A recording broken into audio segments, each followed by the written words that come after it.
Hi, I'm Pete, and these are my puzzles of 2023. That's right, these are all the puzzles I got this year. I only started ordering puzzles in July, so I didn't really get that many, about 9. And I'm just going to go through them, and now that I've had a chance to solve these quite a few times, break them in, I'm just going to give you my thoughts on them. Then at the end, I'm going to pick my top 3. I'm not going to try to rank them in any order because I don't think that's really fair to the puzzles. They, if they're in my top 3 picks, they're one of the top 3s. I'm also going to talk a little bit about some puzzles I've had, some honorable mentions for puzzles I got in the past that I really just never got a chance to really talk about. All right, first up is the Diane Gem 10. And this is a great addition to the Gem puzzle family. It's an update of the Gem 1 in the sense that it has these square faces. Turning's pretty good after some breaking in. I've solved this quite a few times now. And I mean, it's still a little catchy, but it's not too bad. Terrible sticker placement. The overall quality of the stickers quite poor. So yeah, I'm gonna at some point get those changed. But still, I think it's a worthwhile puzzle. And the sticker issue is just cosmetic. It doesn't affect the turning of the puzzle. My main takeaway here is you can use jumbling on this puzzle as well as these turns. I really prefer to do these turns and setup moves, and sometimes they're pretty complicated, but I just prefer to do that rather than jumbling for whatever reason. I don't know, I just find it a little confusing on this puzzle. Anyway, I really like this one, and I'm certainly glad I got it. I think I just missed the Gem 9. I placed an order, and then like the next day somebody mentioned that the Gem 9 was out, so I just missed that. All right, the next one I got the over and under, the 5-loop chain puzzle. So I got this from HT&L store. There are different sizes of this. So you can get it with fewer loops, but it's all basically the same thing. It's just a moving bead puzzle, and you scramble it up by twisting the puzzle in the middle. Now, yeah, there we go. And yeah, you can just move the beads along, and it actually, once you get the pieces, you see it doesn't really catch like that once you get everything lined up. This is really, I got this to kind of be a bit of a fidget spinner puzzle, kind of like these ones. We all, I think, a lot of us have things like this, little sliding things, little twist and slide puzzle, which is kind of fun. And of course the actual fidget spinner that makes some noise and stuff like that. These buttons, which are kind of disappointing because some of them don't actually make a noise.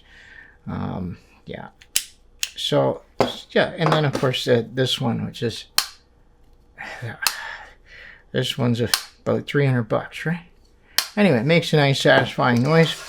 So, that's really what I got this for. It's kind of the idea of having it as something I could play with.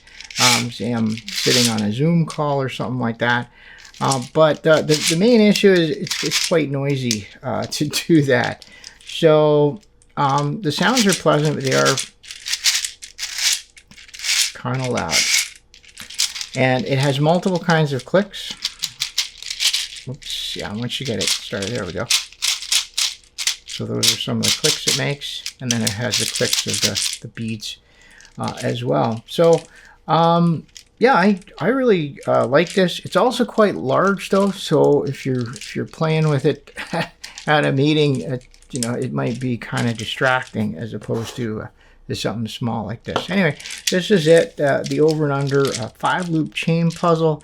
I got it from HT&L store, and it's a 3D printed puzzle. It's really good. I am glad I got it. So now the next one, this is the Yushin sliding Sudoku 3x3. This thing turns really well.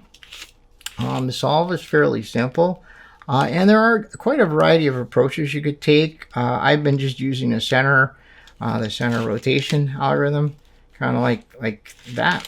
I'll move number into position, and in order to rotate it, just moving it in the middle. There's all sorts of other ways to do that. Now, mine actually came with a couple of, I'm not sure if they're defects or not, and I'm just going to show you this just because I am kind of curious. Now, all of these numbers have magnets on the back of them, and I'm just going to take a couple out here, and just to kind of assure you that I actually I've checked all of these, so I'm just going to show you a couple though. Oops. All right, good catch there. So yeah, so I'm just going to take a few of these out. So what I noticed with mine is that you can actually see it right here, that this magnet is missing under the white one face. So this has a magnet, that has a magnet, and it's just physically missing. It's not there at all. So I don't know, maybe that's normal. I would be curious to know from other puzzlers if yours is like that. The other thing about these pieces is that they are magnetic. The face numbers, all of them, and as I say, I've checked them all, they are magnetic. So they have a little magnet somehow embedded into the piece. So except this one. This one doesn't have a magnet embedded in the piece, and it's the 2 on the white face. So just a little curious thing. As you say, it doesn't really affect the puzzle. It just changes the way these 2 numbers, the 1 because there's nothing there, and the 2 because it doesn't stick, it doesn't click into place like the rest of them. So yeah, just one of those things I was quite curious about to see. But as far as the puzzle goes, it's fantastic. So you'll notice that the numbers are this way and then they're upside down here. So I think it'd be possible to fix that. I just didn't bother the last time I solved it. But yeah, so you can make up your own games. You know, maybe you have different colors going on each face. There's all sorts of things you can do with it. But yeah, a good value puzzle. I really enjoyed solving it, and the issues that I had really don't affect anything. It changes the feel just a little bit as this one clicks into place, but this one just kind of flops around. And likewise, any piece, even a magnetized one that goes into that position, just kind of flops around. So I'm curious to know if that's just the way they all are for some reason. All right, next up is the Fun's LimCube Fission Scube Cube, and yeah, what a fun little puzzle to get. This was a complete surprise. It combines a scube and helicopter turns, but the thing that's really, I think, most impressive about it is this ability to kind of merge the helicopter pieces kind of in this I guess would be like a jumbling turn. That is just fantastic, and really makes this puzzle an interesting solve. I wouldn't say it's super hard, but it's not trivial either. Just a great fun. Now, the turning does take a little bit of getting used to, but it's not like it looks like it's about to fall apart. But it's fine. It's solid. It's not catchy at all, and it just turns great. So this is one of the most pleasant surprises of 2023, because really I think this was an add-on to another puzzle order. So all right. Now, one that I've been looking forward to getting for a long time, this is the Sun Mum version 1 of the 4-layer Sun Mum Cube. I had the 3-layer. I've had that for quite a while. This has been out of stock for quite a long time. I'm going to say the turning is fantastic. I don't know what's up with these bright stickers. I really... I mean, that's quite the thing when you're not expecting it. So yeah, I'm not really sure how we ended up with bright, but you know, it's fine. It works works great. This adds a few new challenges as far as the mix-up part of it goes, because you can get some of the inner edge pieces flipped around within rows, and so that has to be dealt with when you're flattening them. And I think overall this is a little bit easier than the 3x3. Now, it could just be that I'm used to this, but I think the face assembly on the 3-layer version is a little harder than this one. But yeah, maybe that's just my perspective. You know, my perspective. I don't know. But yeah, I really like this puzzle. I think it's a very strong puzzle for this year. So the fission cube was a bit of a surprise. I think the biggest surprise was this.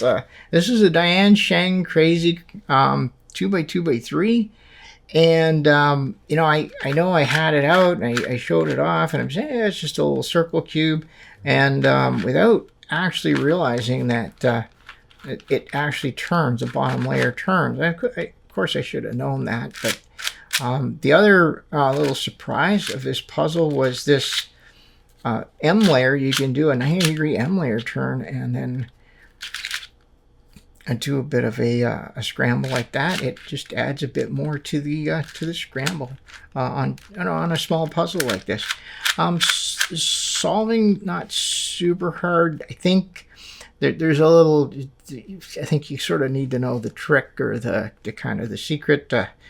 And then it's pretty straightforward. It's very much like just a regular 3x3x2 solve. But yeah, there's a little bit of getting used to it. It's not a super hard solve.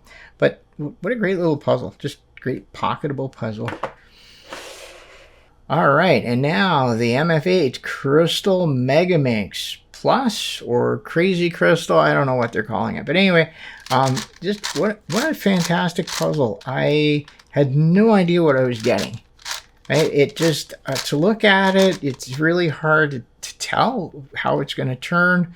You know, you could see the Crystal Pyraminx features, but really, as a solve, this thing includes basically full Megaminx solve and the Crystal Pyraminx, a big chunk of the Crystal Pyraminx. So it really is a fantastic, challenging solve. Now, the way I solve it, I use commutators for the last few inner circle pieces, these little, not those ones, these little edge pieces. So, and, you know, for me, that's fairly easy. The commutator is just one from the StarMix, and it works perfectly on here, and it 3 cycles these pieces. So I just use a kind of a reduction solve of these Pyraminx crystal edges until, you know, I get the last few, and then I just don't bother with it. So I don't know. It works for me, and there might be a better or easier way to do it. I find it really the Megaminx version of this. I've had to really work on that, and I've solved it many times specifically to understand the relationship between this and a Megaminx, and it is a great solve.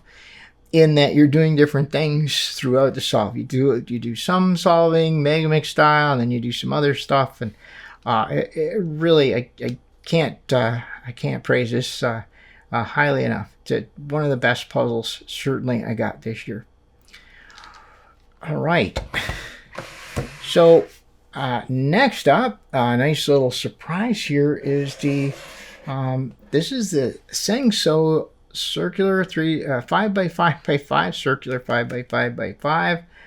This is a type 4 stickerless, and of course the interfaces are free unless you include the this middle layer, and that middle layer affects all of the puzzles. This has been a great catalyst for me because I've solved all my other circle cubes. I have 2 of the older 4-layer puzzles, and so I've been getting reacquainted with solving these and trying to understand, you know, the algorithms, because now we're dealing with 5 layers instead of 4, and we're dealing with one central layer that makes these into one faces, whereas the 4-layer ones, it's the two inner layers that make the nearest face into a one face. So yeah, it's this has been a lot of fun to learn. Now I developed my own method for this completely, and it all worked reasonably well until we got to these inner circle edges, and I've been able to solve it, but it's an ordeal, right? I solve a few of them and it looks good, and then I notice I got some out over here, and then I solve some more, and then I got some out over here, and then eventually somehow it all just works out. So what I've been doing just last week, I was looking at the instruction sheet that I think I threw away when I first got it, and trying to understand their algorithms, because they have a very detailed breakdown of how to solve it. It's quite a different solve, and I'm just trying to really understand, especially how they deal with these. They've got some interesting. It kind of, they use blocks, I think, is how they do it, and they kind of use some maneuvers, because you can't just use this standard edge piece series because of the circles. But yeah, they so this has been really very rewarding. Turning is fantastic, and I think the value for this the value of this puzzle, this was $22 US, and it's really solid, great color, feels solid, turns excellent.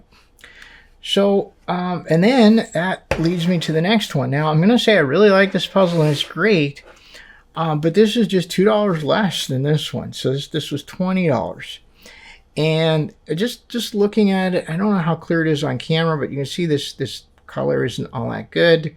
There's quite a lot of color variation here. This one, really, it's you can see a lot of green showing through here. So it's so the quality is not super high.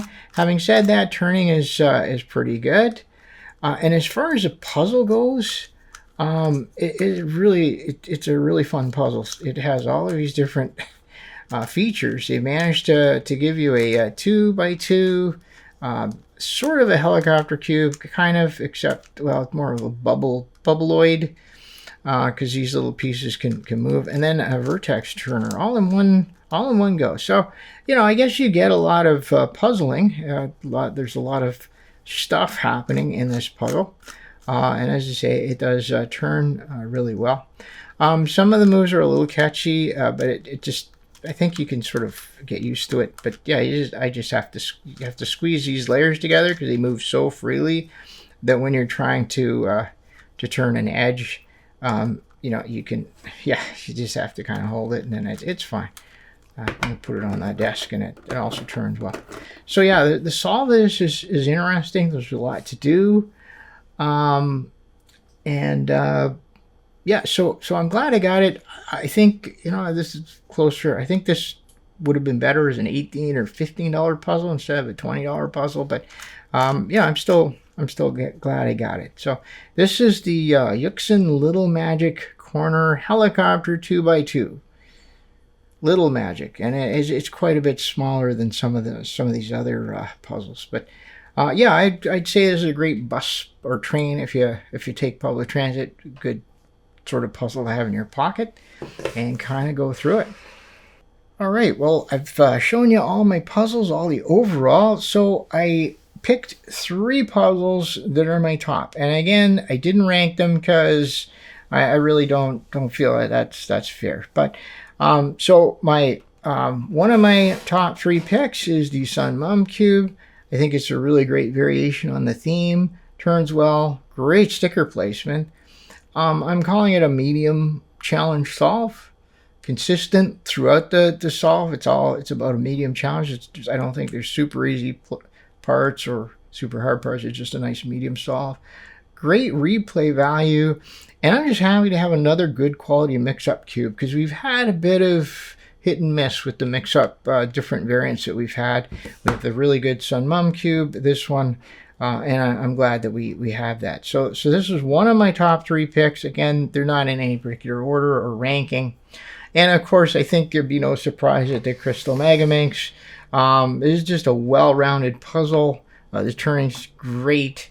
Stickers are fantastic. So I know that that MF8 can really do stickers. I think they've really upped their sticker game. It's got a nice mix of hard and easy sections, and there is so much replay value. This is just there's so many ways you can try to solve this, and just every solve is just something new. So yeah, so that's the Crystal Megaminx. And then my other pick for the top 3 puzzles 2023, maybe you'll be surprised, it's the Fission Cube. This is a deceptively challenging puzzle. It's harder than it looks.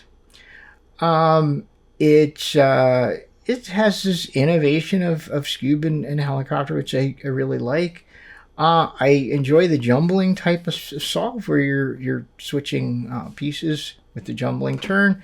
And the thing I'm going to give it some points for is it looks sketchy, but it still manages to be a great turner. I mean, it looks like it's about to fall apart. I mean, look at these gaps here and everything, right? Even in photos, it looks like it's about ready to like stuff is going to fall off it, right? It looks ready to collapse. Anyway, but it's a really good puzzle. So those are my top 3 puzzles for 2023.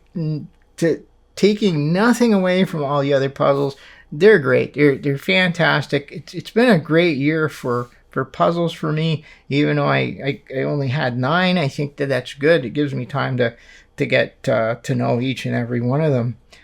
So I did say that I'd do some honorable mentions for puzzles from past years, because I haven't really done this before. So, and especially because 2022 was such a tough year. So all right, I'm just gonna get these out of the way, and then I'll talk about the honorable mentions. So here are the honorable mentions for this year from past years. This is the Dirt C1, and this is the Rua, or the 12-axis dodecahedron from Lan. And these are my 2 honorable mentions for this year. So just talking about the Dirt C1, this would easily have been my top pick of 2022. Well, that's I only got 2 puzzles in the entire year 2022, so that wouldn't have been too hard. But seriously, this is a fantastic turning puzzle. And this silicone turning handle they give you, a little silicone pad, just makes the turning so effortless, and that makes it very easy to precisely line things up. You notice I'm keeping mine silicone side up so we don't get any grit on it. That's my way of doing it. The solve, it's a long, fascinating solve. The puzzle jumbles, it bandages. It took me, full solve was 16 hours. Yeah, I think I could probably do it in less, but it's going to be, right, 15, 14 hours, something like that. I don't think any, maybe some very, very fast people could do it in less, but not me. The solve difficulties, I'd say just a little harder than a Atomos, if that helps. Yeah, it looks fantastic. I mean, it's ginormous. What a puzzle. So yeah, so this is the very puzzle Dirt C1, and that's my honorable mention for this year, just because I got it in 2022. I didn't even assemble it until I think the beginning of this year, and I didn't get it fully stickered until just a couple months ago. So yeah, this has been a long project, but really glad I got this. Okay, yeah, that C1, the Dirt C1 really dominates everything. So this is something to consider. So this is I got this puzzle in 2020, March 2020, and I think if you think back to what was going on in the world, I think I ordered it at the end of January, somehow managed to get it, and I don't even know where it ended up. When when I got this, it was really stiff turning out of the box, like really stiff. But it's improved with some play and some solves, and it's really a good turner now. But yeah, at first it was a little dodgy. It's a very interesting solve. It's a very challenging solve, even though it's a fairly small puzzle. So this is often hilariously compared to the Curvicopter 3, and if you read about the RUA, or the 12-axis rhombic dodecahedron, people will say, yeah, it's just like the Curvicopter 3. Well, that would be true if the Curvicopter didn't have single color non-oriented centers, right? So this has 4-color orientable centers. Yeah, so also the Curvicopter 3 has 2-color edges. This one doesn't have 2-color edges at all, right? Yeah. And then also we would ignore the shield-shaped the petals here on the Curvicopter. This one doesn't have a shield shape. These little triangles are equivalent to these little spiky bullet-shaped pieces. So yeah, it's but otherwise they're exactly the same puzzle, right? Like there's 2 piece types that are the same. But anyway, so if you kind of, to its credit, there is one algorithm that I use from this. It works perfectly fine on here, and it's the algorithm to cycle these little pieces around cleanly, and that's the only thing that I was able to use from the Curvicopter 3. So no, I think this is really, in all seriousness, is a fun puzzle, and it's worth the effort to kind of figure it out. It's worth the effort to break it in, and just to kind of see what it's all about. Just really great. And I'm glad I found it. I just found it in my things, and I looked at it and go, I don't even remember getting this. So I just left it on my shelf for a while, and then kind of looked it up, and it's like, oh, okay. So there you go. So those are my honorable mentions, the RUA and the Dirt C1. So that's it. That's a roundup of my puzzles of 2023. I'm really curious to know what your picks for 2023 are, and it's fine. We all have different interests and focuses in our puzzles, so I really would like to see what you would say your top puzzles of 2023 are. And if you want to let me know your top 3 picks in no order as a group, let me know. Yeah, and anything else you want to ask or tell me down in the comments. As always, I do appreciate your comments, your questions, your suggestions. I really enjoy your feedback. So that's it for this video, and as always, thanks for watching.